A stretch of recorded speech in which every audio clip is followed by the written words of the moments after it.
Today, St. Peter's Church of Uganda, Naguru, was filled with joy and anticipation as they welcomed the Right Rev Godfrey Luwum, Bishop of the Diocese of Northern Uganda, ahead of the Uganda Martyrs Day celebrations. St. Peter's has a tradition of hosting pilgrims from Greater Northern Uganda a day before they embark on their trek to Namugongo. This year, they expect to receive over 800 pilgrims on the 30th of May.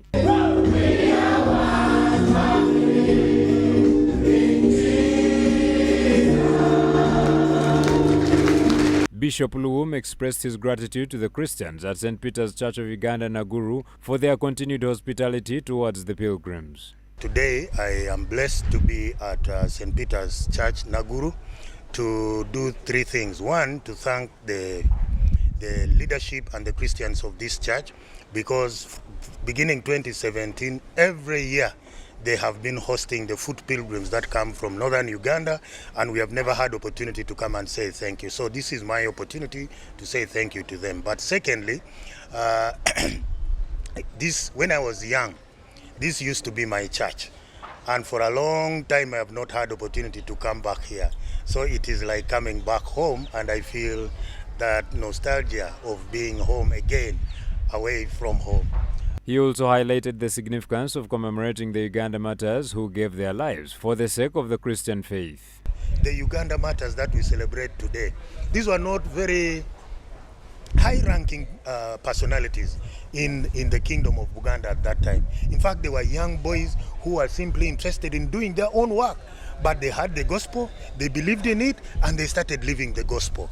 And there came a time when they were faced with a choice, either their faith or their life. They chose their faith and they lost their lives. And today they have become very important people in the life of Uganda as a country, but also in the life of the church. Rev John Musa, the vicar of St. Peter's Church of Uganda, Naguru, explained the various services and support they offer to pilgrims during their stay at the church. While they are here, one of the things that we do is, there are many things we do, but we feed them as much as we can. Many of them have come with physical ailments, so they stop here, and we have nurses, people volunteer as nurses, as doctors to treat them. People have questions, things that they're struggling with, and they have an opportunity to speak with a counselor. We have an opportunity to pray with them. Of course, we are believers and we pray with them. And sometimes on this journey, you want someone to stand with you. According to Rev John, this act of caring for the pilgrims is in itself a form of sacrifice, and they welcome any support to help them sustain it. Please come. The door is open to all of you. Come, let's minister to you. If you have a need, we will see how we can meet it. Now, our friends, listen. This for us, we may not be able to go to Namugongo. We may not be able to die. We may not be burnt at the stake. But for us, this is our service to the society. This is our service to our Christian brothers and sisters. To say, hey, on your journey, how can we stand with you? And if you want to join us in standing with others, please do so. Benno Mudabani, chairperson of the Food Pilgrims Committee at the church, noted that St. Peter's hosts not only Anglican pilgrims but also Catholics.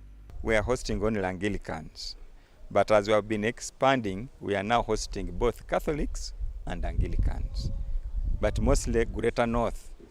The Greater North are always joined by some foot pilgrims from Masindi Diocese, and then some from Luwero, then some Matuga is under Namirembe, some from Matuga, who will also come and camp with the rest.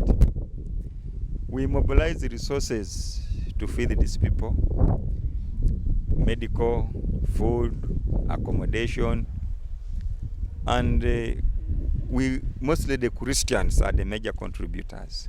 He further shared that pilgrims often engage in discussions and idea sharing, all aimed at strengthening the Church of Christ. We divide them, mothers, fathers, youth, and then we share experience. How are they the other side? How our side is? How do we achieve what we want? How they also achieve what they want? Then also we have this trend of youth. Mostly youth are running away from Anglican churches. How do we contain this mass exodus? Is it that we are so ancient? Or is it that we are so radical that we cannot contain the youth? So we also have such with them when they come, we sit and they share ideas.